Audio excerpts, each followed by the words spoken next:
Mic check.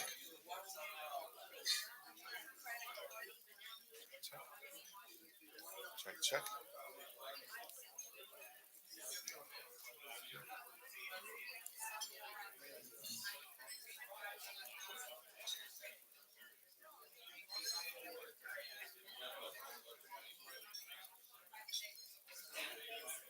Are you coming up?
Okay, everybody, we're just about to get going here. You know what to do when I ring this bell. We're going to want to have a big applause.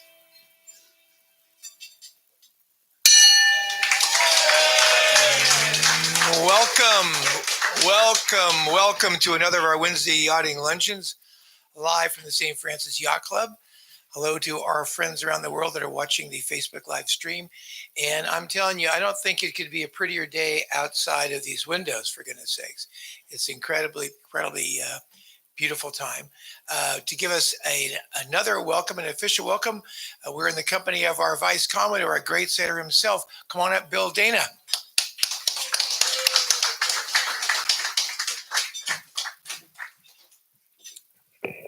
Thank you, Ron. I do definitely want to also welcome the Coast Guard and Vessel Assist. For those of you guys who don't know, and whenever we have an event out here, whether it's Big Boat Series or a dinghy regatta, we're always communicating with them to keep everyone coordinated. And I've been on the VHF radio with them myself, and I haven't been run over yet, and I don't think anyone else has either. So you guys do a great service. So welcome. We're looking forward to your presentation.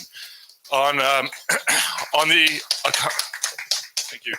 On the accomplishment front, woke up this morning and checked the news, and I'm happy to report one of my good friends and our fellow member, Pete Cunningham, won the Caribbean 600 line honors on his Mod 70 in just under 48 hours. Huge accomplishment.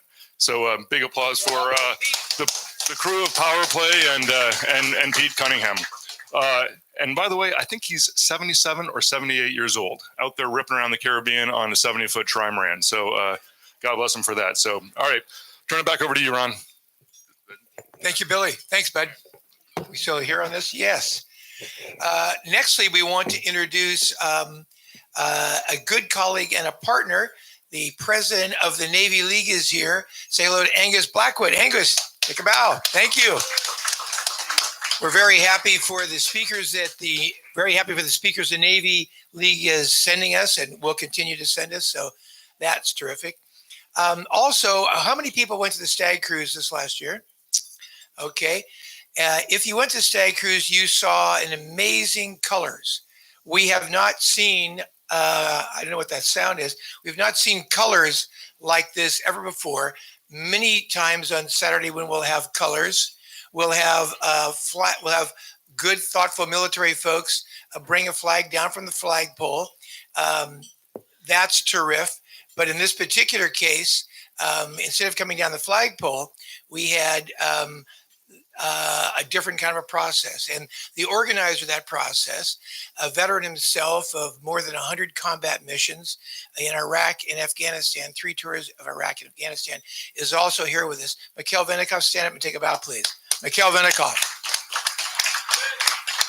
Mikhail, you're familiar with Navy SEALs and Army Rangers. There's a competition among all special forces from each of the different branches of the military. Mikhail and his partner won worldwide best Ranger 1 competition. So that's terrific. They have to travel 100 miles in 3 days. They have to commandeer forms of transportation. They have to use multiple kinds of weapon systems and be double-crossed and tricked as part of the war games, and they literally won. Well, in order to have a really great colors, we produce this colors. Mikhail and I dreamed this up, and so just imagine you're in Tinsley, and here it is. Screen, Eric. No, hold it. I want to make sure this is on the right screen here, boys. No. Hold on. Just a second. Here we go. I don't want the sound yet. I want to basically change to this screen right here. Holy moly. Yeah, that's the screen. So, Eric, can you get that screen on the big screen? Ranger Road image, please.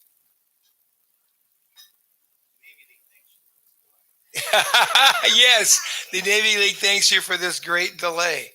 We get this image on the big screen. Bobby.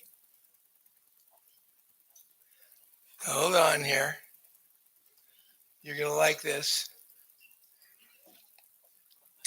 Hold on.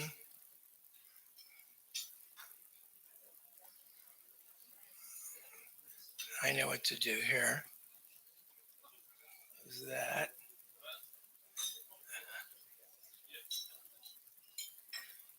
Good heavens. Okay. Yes, technical delay.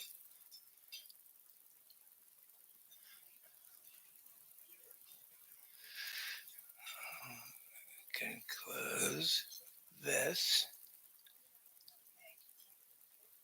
Thank you, Eric. How do we get that image on there?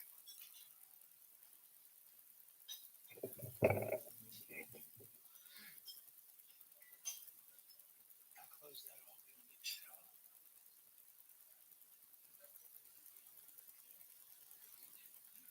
That's Youngster. You know that.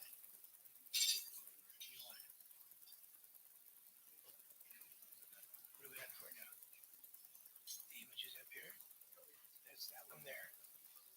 Yeah, I don't want this one, but that's right there.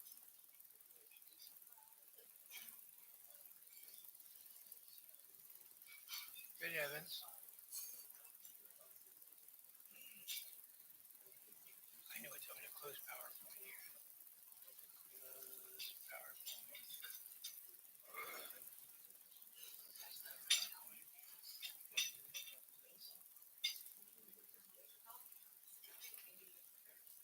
Now, you want to just swap this light?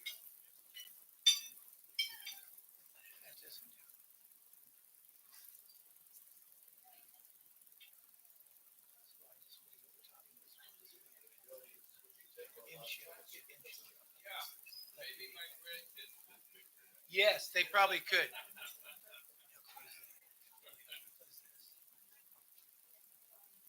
Here we go. Save. Here. Here we go.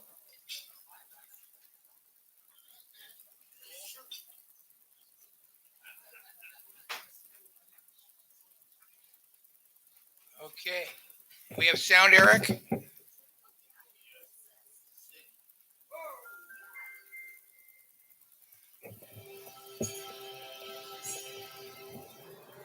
Ranger Road is a unique organization specializing in helping veterans and their families overcome challenges associated with trauma and PTSD.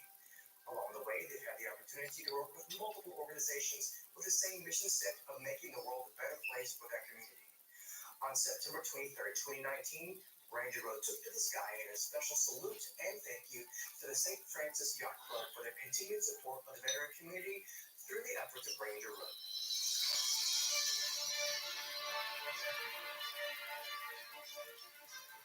Recognizing that I volunteered as a ranger, truly know that hazards of my chosen profession, I will always executive support the prestige, honor, and high spirit form of my ranger regiment.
There are three pillars in making the world a better place: seek, find, and serve others. So remember, in a world where anything is possible, make it better.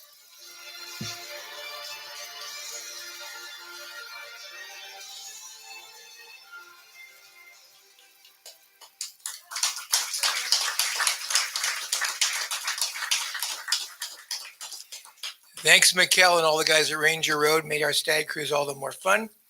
A little bit about future speakers. You may have heard that our own Paul Kayard, currently chairman of the board of the Yacht Club, became the first sailor inducted to the Bay Area Hall of Fame. He'll be by to tell the story on May 27th. On May 13th, Jack Griffin, editor of Cup Experience, will be here to preview the America's Cup. On May 6th, Don Martin, Commodore of the Single-Handed Sailing Society, will be by to talk about the largest yacht race in the world, which is produced in San Francisco Bay, called the Three Bridge Fiasco. They're doing. CJ Coe will be here in April to talk all about Baykeeper and their incredible activities to keep the Bay a clean place. She's executive director of that. Also in April, Moss Landing Marine Lab will be here to talk about what they're doing to keep the Pacific coast clean. Mike Martin, Adam Lowry, the newest additions to the Rolex Hall of Fame, Yachtsman a Year, will be here in April. Kevin Kelly will talk about the modern world of bottom cleaning. The old world where they would go down there with the brushes, passed up now with all kinds of online tools and videos. When you get your bottom clean, you look at the latest devices and how they work on the bottom. Jim Hancock, founder of the Science Sailing Center, will be by in April.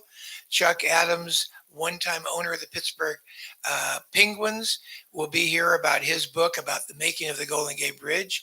And Will Stokely, a director of recruitment for the Clipper Around the World race, will be here in March. You can talk about taking a ride on a Around the World race. And on March the 4th, the just introduced Mikhail Vinikoff will be here to talk all about Ranger Road, the veterans organization made up of people who lost a limb, an arm, a leg, or an eye, or some combination thereafter, and still want to challenge themselves. They've created a new thing called Ranger Road Sailing. I'm happy to say they've been sailing on Youngster, and they do amazing things like you just saw. Now, a little bit about our today's speaker, our current speaker. So, as a little boy in 1957, out these windows in the Sea Scout boat called Ranger, we were sailing along just fine, a bunch of us with like one adult on board and like 15 boys when we swamped the Ranger. 30-foot whaleboat over and inside, filled up with water. There we were. It floated, so we were safe, but it was cold. Well, we turned the boat around, headed it that way when it's in the water, and a cutter, a Coast Guard cutter came along, throw us a hawser bigger than any of our arms, and we wrapped it around the mast carefully and delicately with a couple of extra lines that we could release if we wanted to. So we made a bridle around the mast, and they started pulling us to the east. And we, as Sea Scout kids, got inside the boat, bailed it out with buckets. Gradually, as it came back up, we emptied it, and they let go of us someplace this side of Aquatic Park. So it's not an overstatement to say, and of course, how many of us had life jackets on in 1957? Zero. Zero. None of us had life jackets. Yes, the boat floated, and yes, I'm not saying we would have drowned it right away, but we would have been much colder when we got back to the Sea Scout base were it not for the good services of the Coast Guard. In those days, they had to pay attention to Sea Scout kids and yachtsmen. Nowadays, our speaker today will talk about the broadened mission of the Coast Guard. Our speaker today was an FJ sailor as a young collegiate. She went to the Coast Guard Academy and has been spending tons and tons of time on the water, but she doesn't go out recreation like we do. She goes out with an incredible mission. Who stops a container ship with a bomb in the hull from letting it off under the Golden Gate Bridge? Who stops drug interdictors who want to come into our port and exchange drugs, get them back on land? Who is the first line of military defense of our coastline all around America? It is our speaker today in charge of the San Francisco region, which goes from here to Utah and up to Oregon and down to San Luis Obispo. Please welcome the very much acclaimed captain of the Port of San Francisco for the U.S. Coast Guard, Marie Byrd.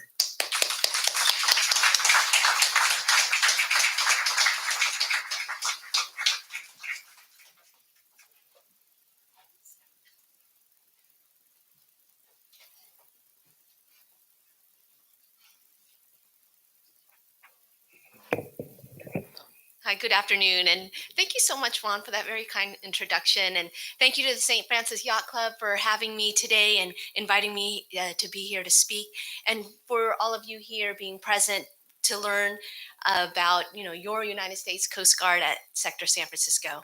And the way I want to kind of set up this presentation is kind of discuss our very unique area of responsibility, the outstanding professionals that make up Sector San Francisco, as well as the authorities that are entrusted into me and invested in me and as expected to carry out as sector commander.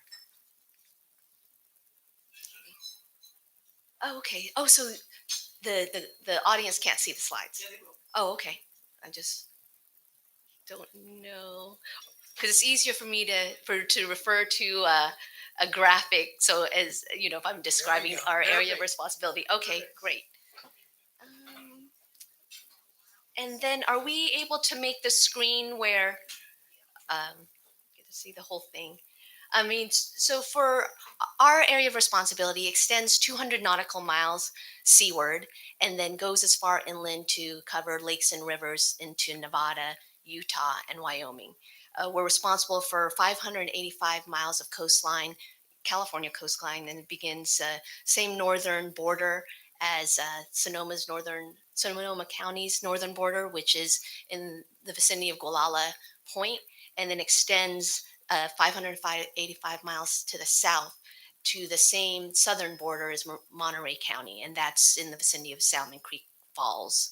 And the it also includes 2,500 miles of shoreline, which is all the shoreline of San Francisco Bay, and then along the Sacramento River into the Port of Sacramento, and then of course the San Joaquin River into the Port of Stockton. The to Okay, for this area, I mean, it includes 3 national marine sanctuaries, Cordell Bank, Gulf of the Farallones, as well as Monterey Bay. And so this extensive area is larger than the state of Rhode Island.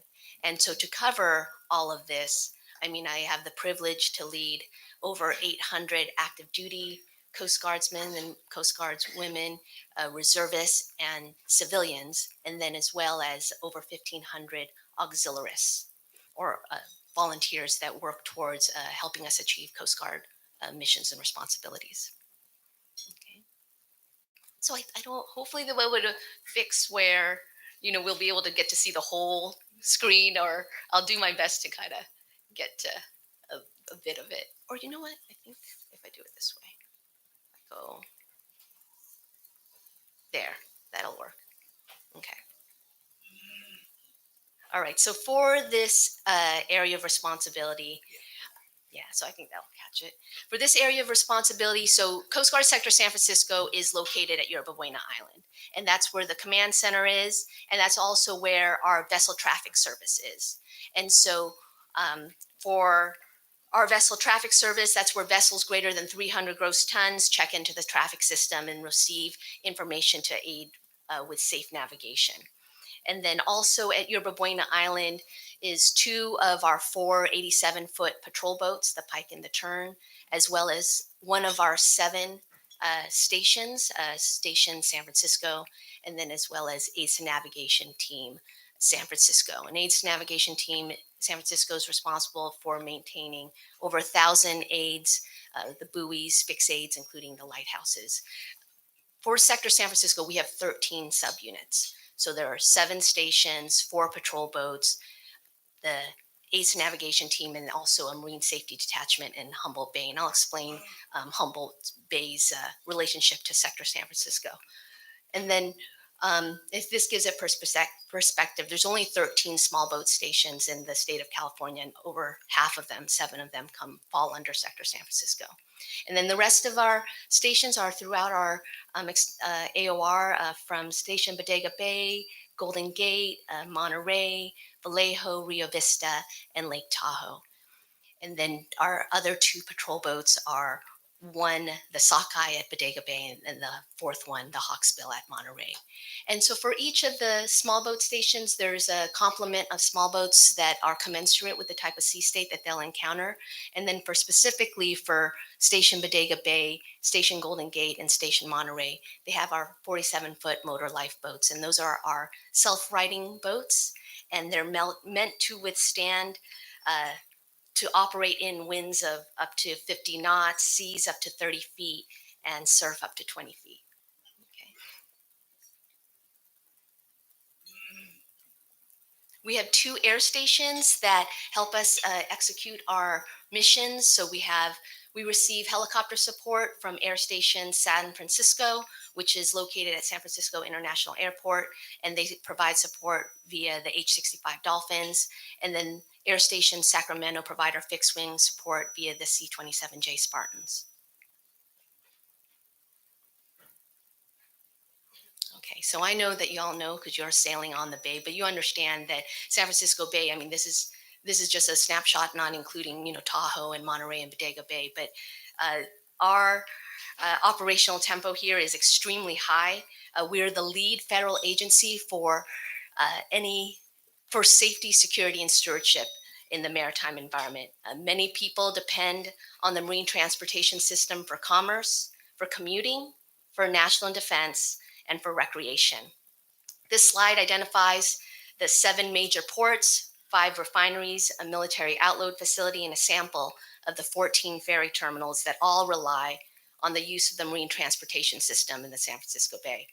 Safe and secure navigation is the responsibility of Sector San Francisco, and we facilitate the movement of commerce on the water to support the local and national economy. So for example, the Port of Oakland loads and discharges 99% of the containerized goods moving through Northern California. According to a Port of Oakland report, the total economic value of the seaport region is measured at $60.3 billion. The Port of Stockton is crucial to California's Central Valley billion-dollar agricultural industry. Over 90% of the fertilizer used to grow Central Valley crops comes through the Port of Stockton. The Port of Sacramento is the second largest exporter of rice in the nation. The 5 refineries in the Bay Area account for approximately 10% of the refining capacity of the United States. The Military Ocean Terminal in Concord supports Department of Defense Pacific Command and is critical to our national defense as the second largest ammunition seaport in the world. There are 14 ferry terminals located around the bay that services over 5.5 million passengers annually. We have the third largest ferry system in the United States. And lastly, Sector San Francisco permits over 1,000 marine events annually, more than any other sector in the Coast Guard. So that includes many of the sailing regattas, swims from Alcatraz, any fireworks displays that originate from the water. So as you can tell, the Bay and the Delta is a unique and dynamic operating environment. Sector San Francisco ensures that those that need access to the precious marine transportation system can operate and recreate in a safe and secure manner.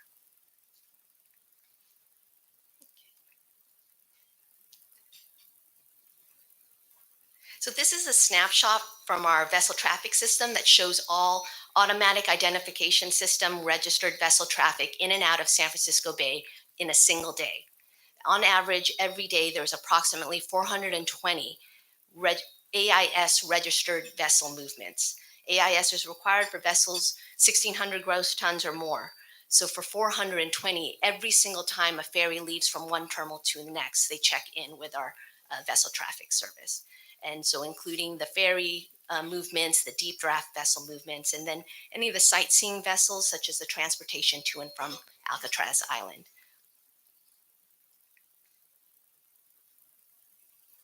And that's just the ones that are required to check in with VTS, right? So it's a very busy bay. So before sectors, the Coast Guard was organized regionally into groups and marine safety offices. Each had responsibility for the same geographic area depending on a mission. So for example, groups were responsible for search and rescue and for law enforcement. And then the marine safety offices were responsible. They had captain of the Port Authority and responsible for commercial vessel inspections and responding to oil and hazmat releases in the water. So when the nation was responding to 9/11, Coast Guard had the responsibility of port security. And what was difficult, could be difficult, right, was that so you had the commanding officer of the Marine Safety Office who had the captain of the Port Authority for exercising port security, but then the commanding officer of the group had all the surface assets because of the small boat stations and the patrol boats reported to the group commander. So to make it more efficient and to make it less confusing, Sector solved that and combined all the operational authorities under one person, and that's the sector commander. And so as sector commander, I have the captain of the Port Authority, search and rescue mission coordinator, officer in charge of marine inspections, federal maritime security coordinator, and federal on-scene coordinator. And so for the next couple of slides, I'll discuss what those authorities mean. So as captain of the port, I'm responsible for enforcing port safety, port security, and environmental stewardship in the maritime environment. And to achieve that, I have the authority to control vessel movements, establish safety and security zones, and control access to vessels and facilities. These authorities, depending on operational tempo, I'll exercise once a week if I need to direct a vessel that they need to address the machinery systems or the life-saving systems, and that they're not allowed to depart port unless those equipment is addressed.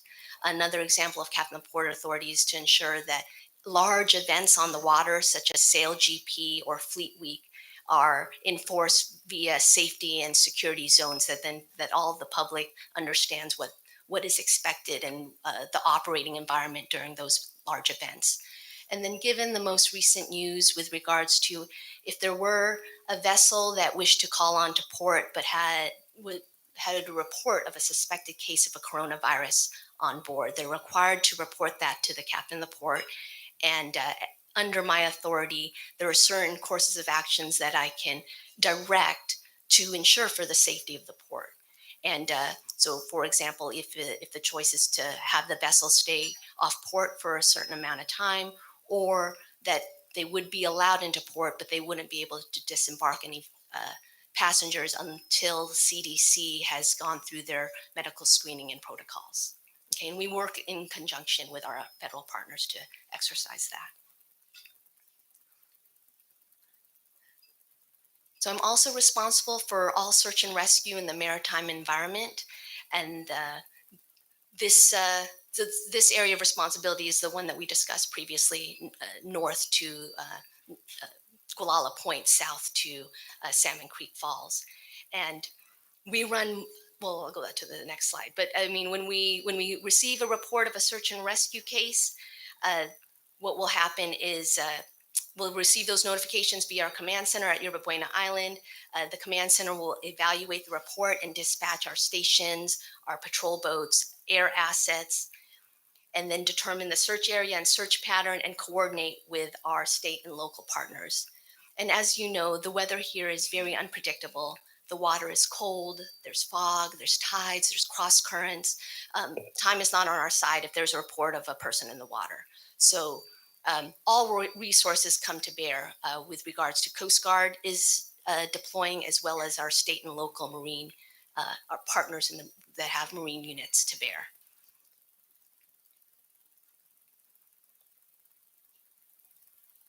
So this is a snapshot of our search and rescue cases where they occur for the past 4 years.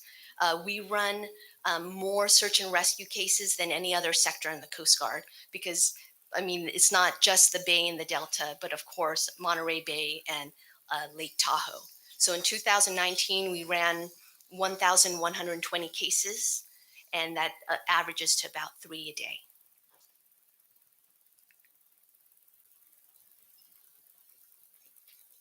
So this is an example of a great case.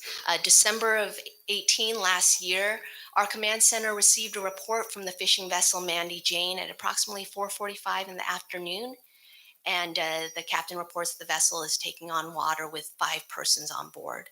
So of course, the command center launches Station Golden Gate, launches Air Station San Francisco, as well as our patrol boat, the Sockeye. And then 15 minutes later, the captain reports to our command center that the entire crew is donning survival suits and that they're abandoning ship via their life raft, with the exception of the captain. He's remaining aboard. And so Station Golden Gate is on scene, Air Station San Francisco is on scene. The rescue swimmer is able to is lowered down, and then the rescue swimmer is able to assist the 4 that are in the life raft over to Station Golden Gate's lifeboat. And then when it becomes apparent that the fishing vessel is going to become a complete loss, then the rescue swimmer is able to transition the captain from his fishing vessel to the lifeboat.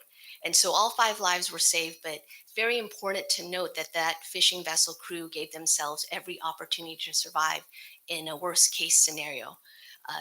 They knew how to down their survival suits. They had the proper training, and they had maintained their life rafts and their EPIRBs so that when they needed, that they worked when they needed it most. Okay.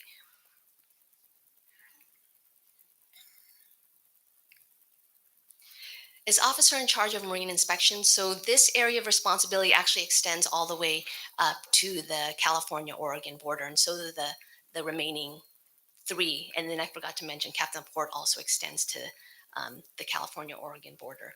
And so as officer in charge of marine inspections, I'm responsible for ensuring that commercial vessels are inspected in accordance with applicable laws, policies, and regulations. And that includes inspecting vessels for safe manning, operations, and construction to ensure vessels are seaworthy, as well as their life-saving and machinery equipment are in proper working order. The intent, right, is to prevent a search and rescue case before that their systems are working so that we don't need to respond to a search and rescue case. And so this fleet of responsibility includes all the U.S. flag container vessels in our area of responsibility, as well as the ferries and the sightseeing vessels. The Bay Area companies are also employing the use of novel engineering designs, such as lithium ion batteries aboard the ferry and Hydra. So that's a diesel electric propulsion system. There's also currently under construction the Water Go Round that will use hydrogen fuel cell technology as a means of propulsion. And upon its completion, because that's being built here in the Bay Area, it'll be the first commercial ferry of its kind in the entire world. So it's really exciting time for the Marine inspectors trained at Coast Guard Sector San Francisco, because it's really leading edge here in the Bay Area as far as green technology, and for my Marine inspectors to get to see those engineering systems is quite the opportunity. And lastly, marine accident investigations are carried out under Officer in Charge Marine Inspection Authority. And so last year, we had 2 cases that were referred to the U.S. Attorney for criminal prosecution. So the first case was on board a foreign vessel, foreign tanker, where the assistant engineer was accused of illegal discharge of oily waste. And there was enough evidence that the U.S. Attorney was willing to take on the case and prosecute this assistant engineer. And because for one of the discharges, allegedly had occurred only 3 nautical miles west of the Golden Gate Bridge. And then the second case was a foreign master of a 590-foot tanker, and suspected of operating his vessel under intoxication, under the influence of alcohol. And so with that case, the San Francisco bar pilot reported to the vessel and was scheduled to take the vessel from Anchorage outbound to the sea buoy. And when the bar pilot reported aboard, he could smell the alcohol on the master's breath, and then so made the report to our command center. So our command center dispatched Station San Francisco, as well as our accident investigators from Sector San Francisco. And Station San Francisco administered 3 breathalyzer tests. And yes, in fact, the foreign master was intoxicated.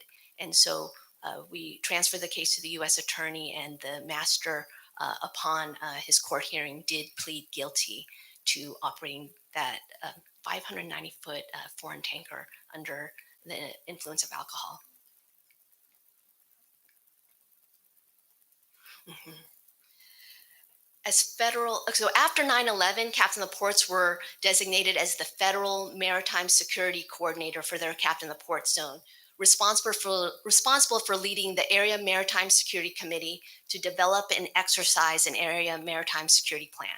So you might see members of Sector San Francisco exercising the Area Maritime Security Plan when you see a station small boat escorting any of the cruise ships in or out from the port, as well as providing escort to any of the military shipments moving in and out of Military Ocean Terminal in Concord. You may also see our sector boarding team conducting landside patrols at any of the 14 ferry terminals, or at the Alcatraz sightseeing ferry terminal. They're exercising law enforcement and landside patrols at our waterfront regulated facilities.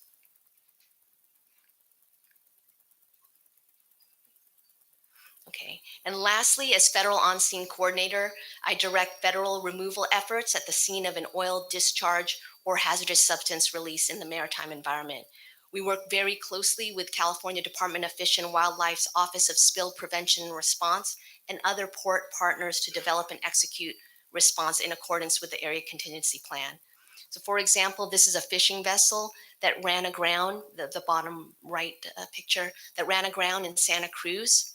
The vessel broke completely apart, but I was able, I directed the responsible party to remove the 200 gallons of diesel because the tanks had survived the high surf.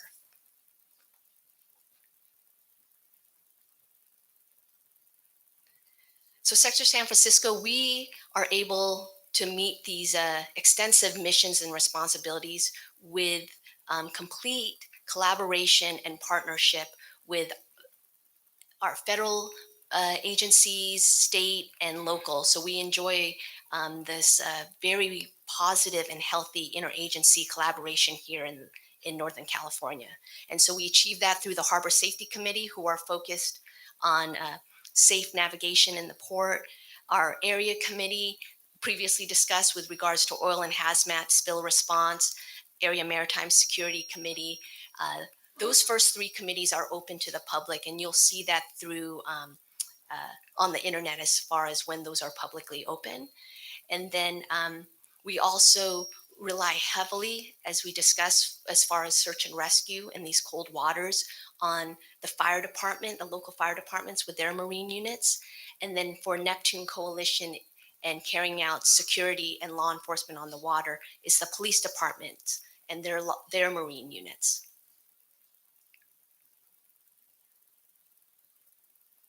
So I just like to end my presentation here. This is a kind of snapshot of some of the members of Sector San Francisco who I am privileged to serve as their sector commander and who work extremely hard to ensure the public is well served by your Coast Guard here in Northern California. So thank you for your time and your interest in learning about how we contribute to the community and to the success of the Bay Area and national economy.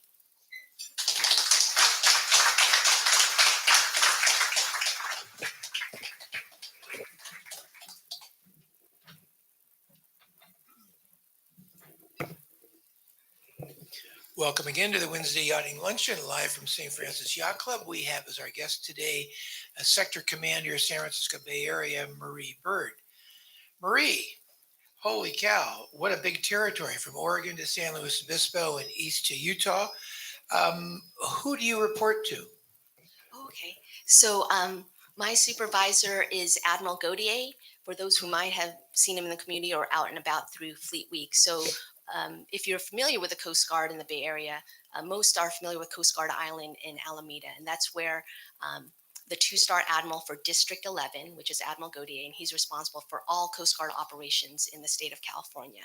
And then his supervisor is also stationed at Coast Guard Island, which is the Pacific Area Commander, and she's a three-star admiral, Admiral Fagan, and she's responsible for everything from the Rocky Mountains west to the Far East. Now I'm going to keep asking questions, but Mikkel's going to stand up over here with a mic. And if you have a question, please put your hand up. Mikkel will bring you the mic. So, Marie, this is an amazingly large territory with lots and lots of activities. Tell us, what is your single biggest worry? I think that for each sector commander, we have our Coast Guard, responsibilities as regards to safety, security, and stewardship. But for each sector commander, there's unique threats in their port. And so for Sector San Francisco, that's very clearly earthquake preparedness and how we're supporting the community of emergency responders at the onset of saving lives. So whether that means transporting first responders from East Bay to San Francisco or vice versa, depending on which fault has been activated.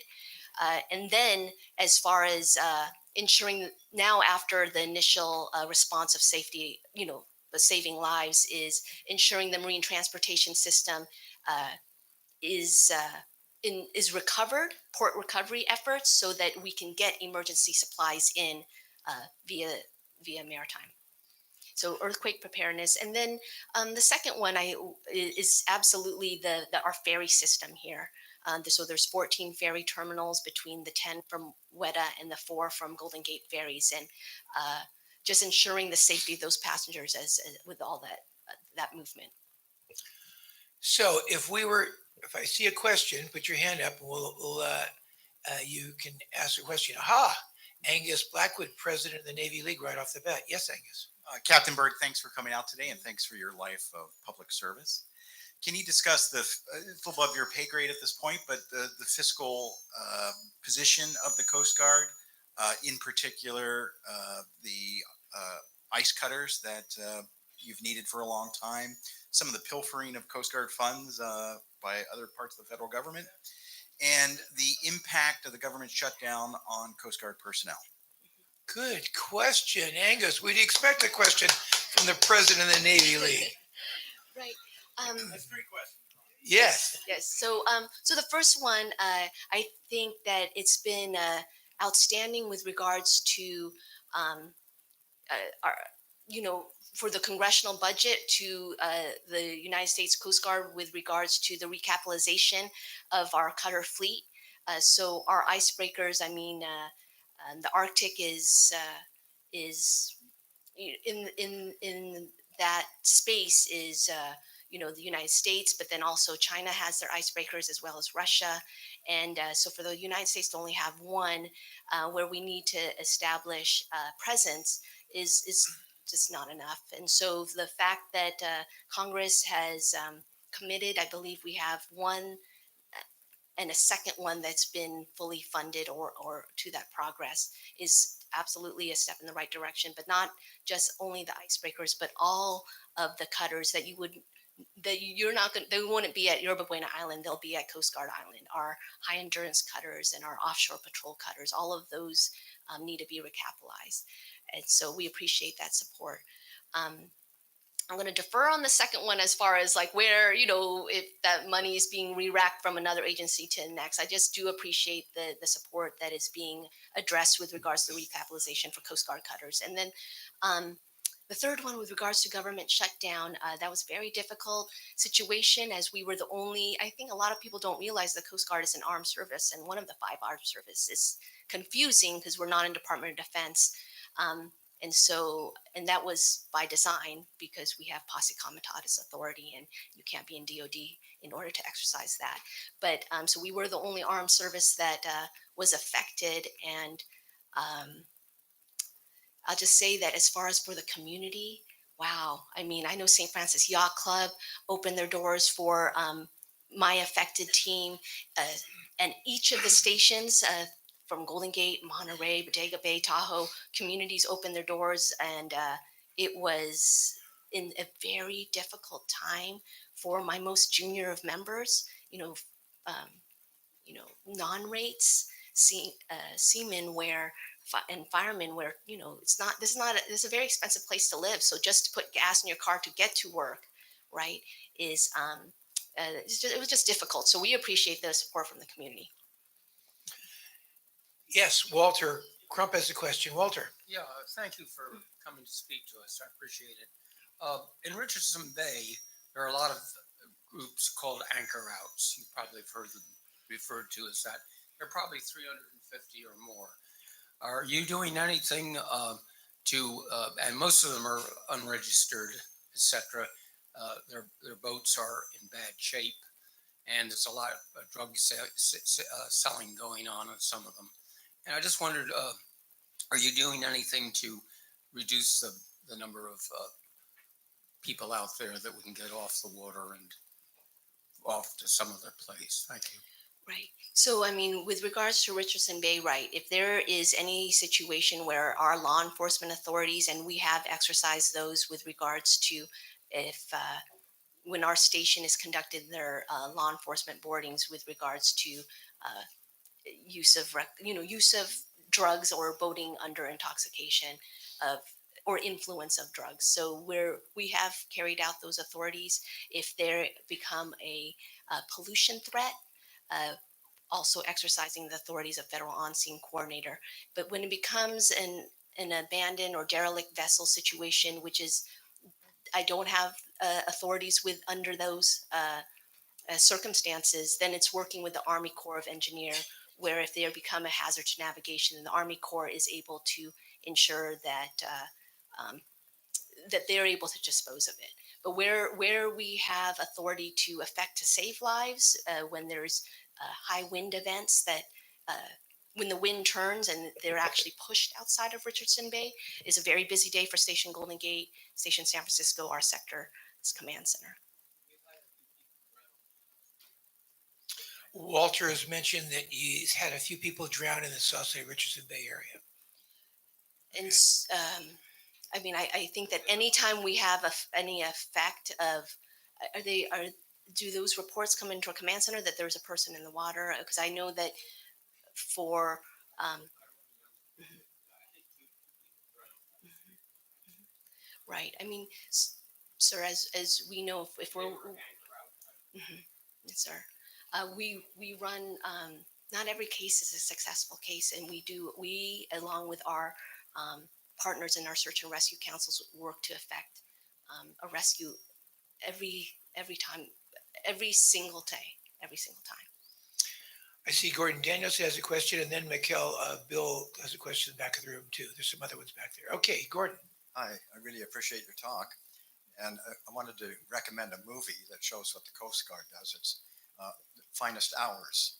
It was about the greatest rescue where a 30-foot small boat got 26 guys off of a broken up freighter, got them back into Cape Cod, Massachusetts. And I was kind of curious as to how it's been upgraded. I think I saw a picture of a similar boat on the slides that can go through surf or breaking waters like that. Could you explain a little bit about how those boats, what they are now compared to what they used to be? Right. I mean, so the motor lifeboat, that's the pinnacle. If you're going to be the coxswain of a small boat station, to earn your surfman pin and the qualification to drive that boat, it's a very long process. It ranges, but I think on average 7 years to earn that qualification. And Station Bodega Bay and Station Golden Gate are labeled surf stations, and they really, of all the surf stations, and I'll speak to the West Coast, is those are very competitive ones to be at, because traditionally surf stations are at very remote areas along the coast of Washington and Oregon. And so for the motor lifeboat, and when you see them conducting their training, it's just it's pretty badass what those guys do. I mean, I'm sorry to, I don't know any other word to describe it.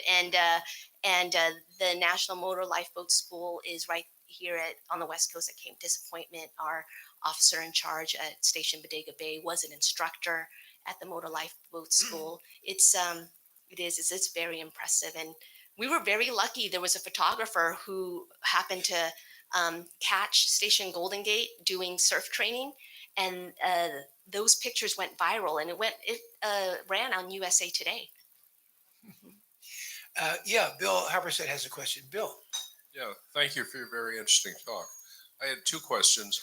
I know from personal experience that when you sail in the middle of the night into San Diego, Sector San Diego, that they are watching you for the purpose of who's coming in and the border enforcement that they focus on, and they send people out to inspect who's on the boat and things like that.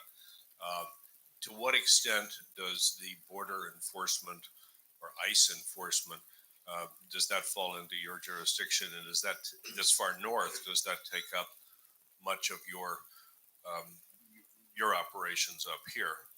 The second question is, Ron referred to some incident where a container ship had a bomb in the hold and was trying to come into the port. I didn't know that story, but could you relate that story? No, I said, what if?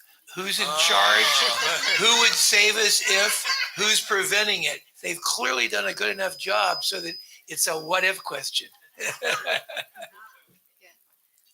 So, I mean, that's a very, as we discussed with regards to what are the unique threats for Sector San Francisco, and that's earthquakes and our extensive ferry system. For the Sector San Diego's captain of the port, I would say that that unique threat of his proximity to where they would need to have that kind of stance with regards to traffic in and out of the Port of San Diego, and they're actually deploying resources to confirm who's aboard.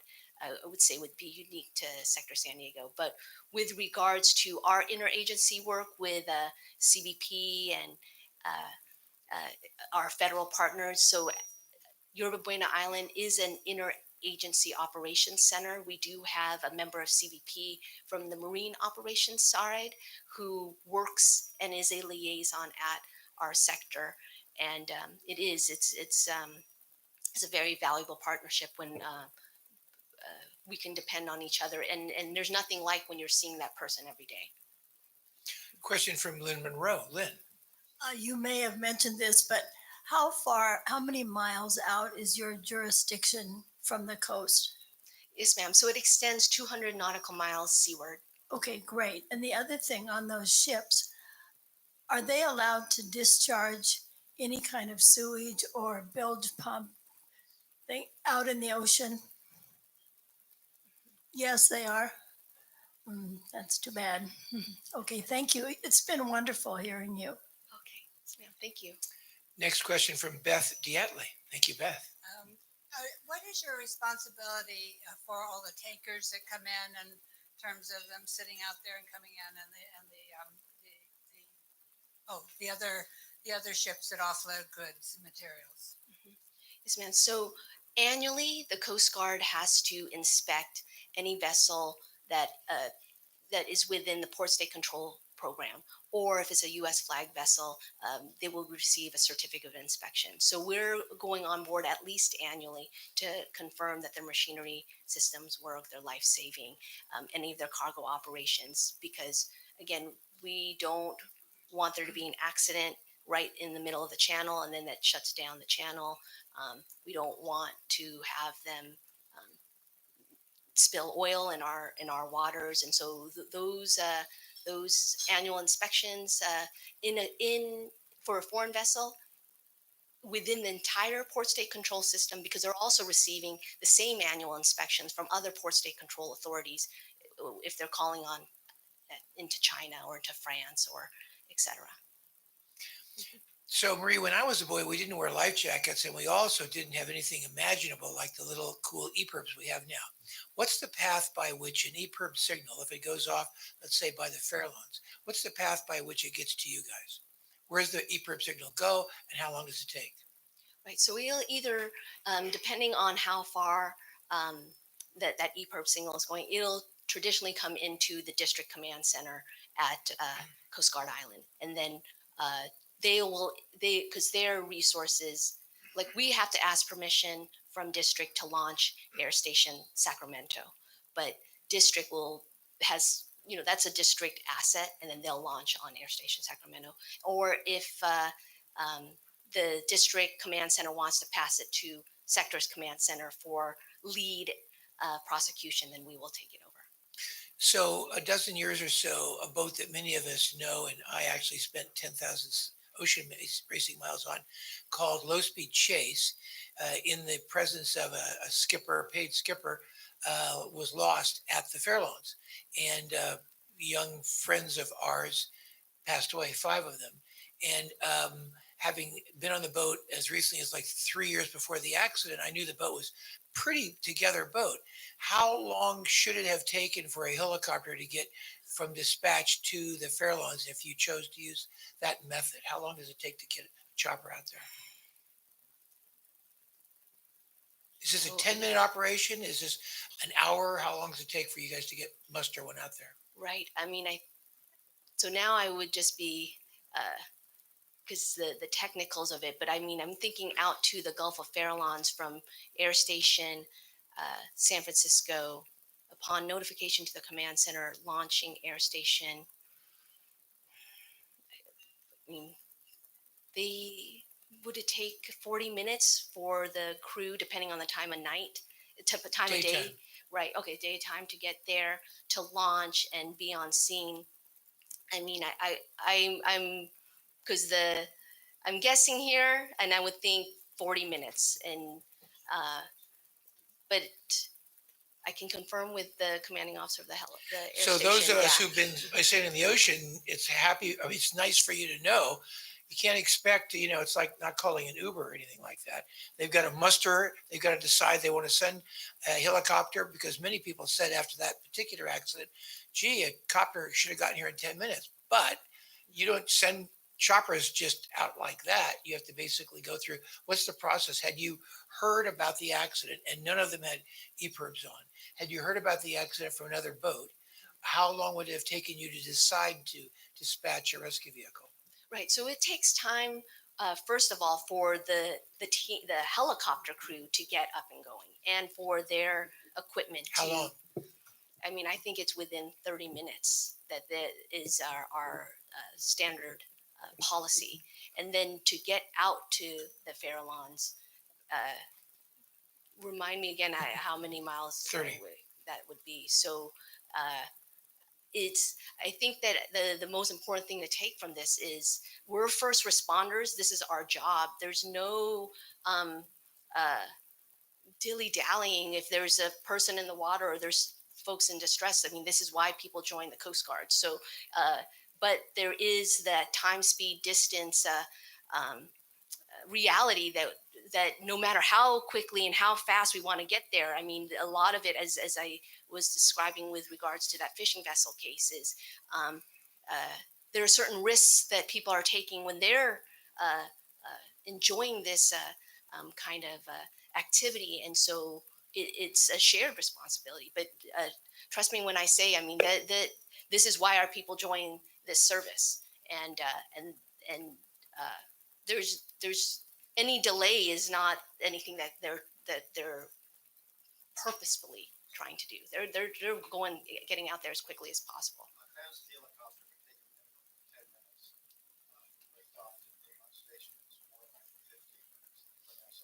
So Gordon Danielson, who's a pilot, says that a fast helicopter would take about 50 minutes to get there. Do we have another question from the audience? Yes, Miguel. Could you comment on the day-to-day controls on the entrance of foreign freighters into the bay and the subsequent docking? Good question. Okay, so the day-to-day control. So there is a vessel traffic, our vessel traffic service. So they'll have to check in with them, give their intentions, and at certain points along their journey, they're checking in. But when I am very pleased and grateful, we have a very healthy relationship with the bar pilots.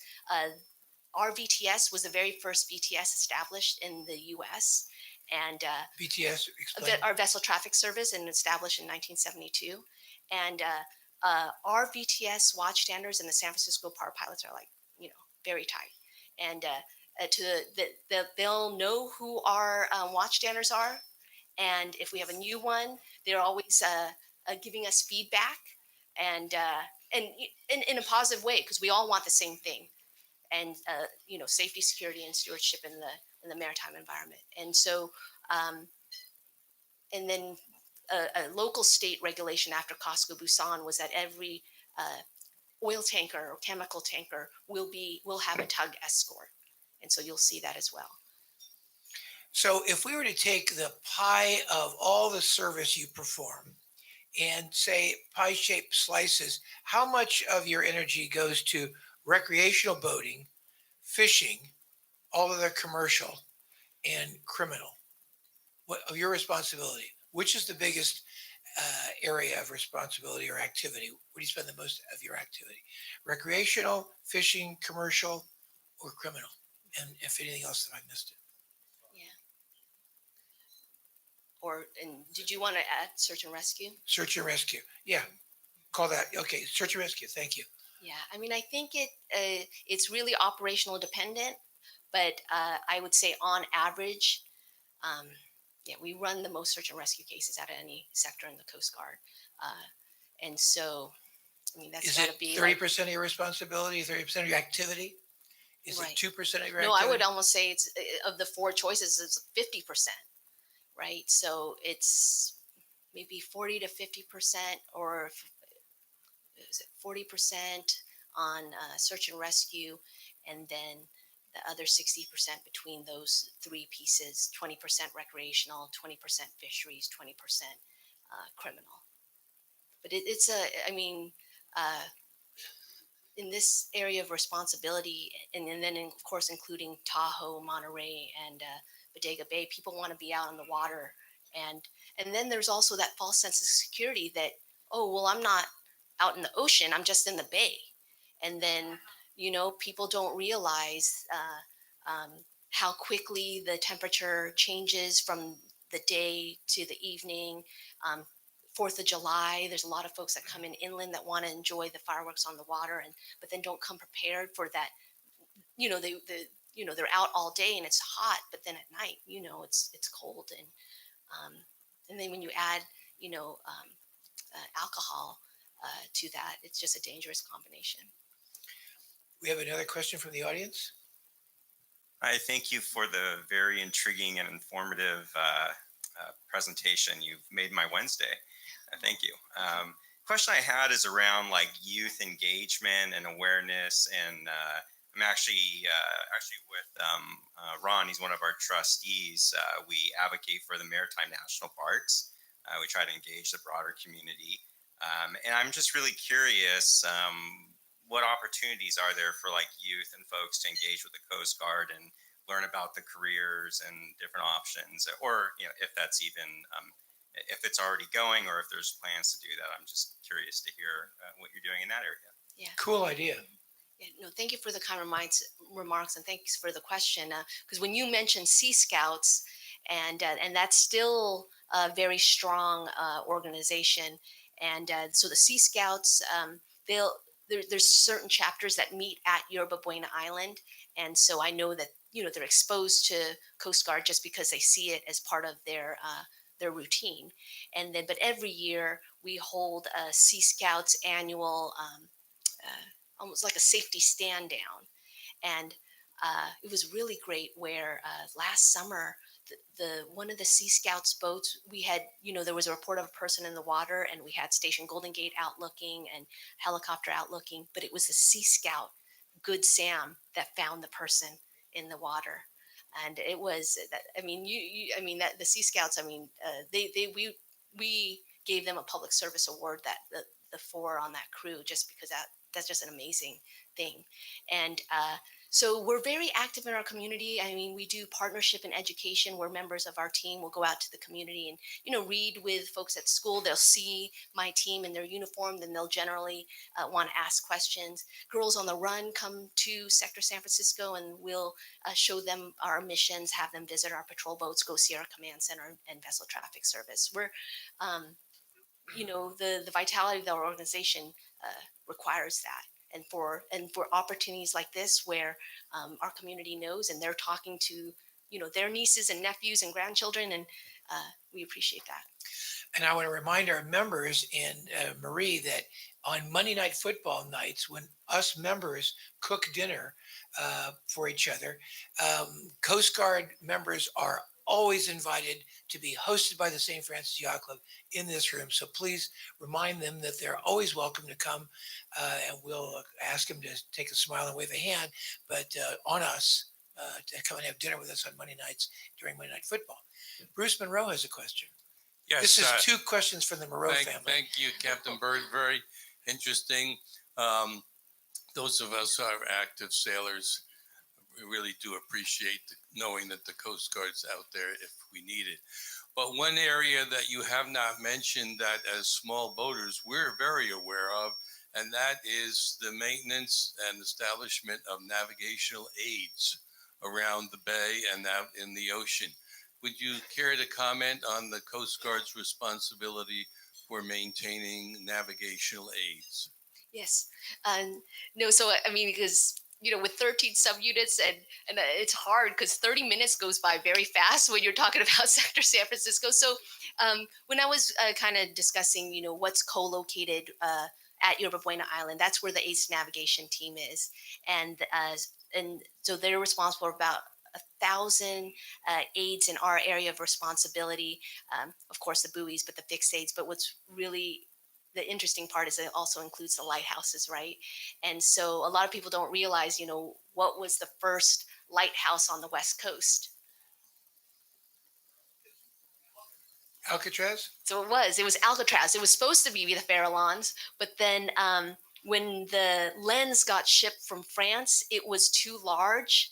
And and they either had the choice of, so they had to send that lens back and get a small one. And so in that delay, then Alcatraz ended up being the first lighthouse.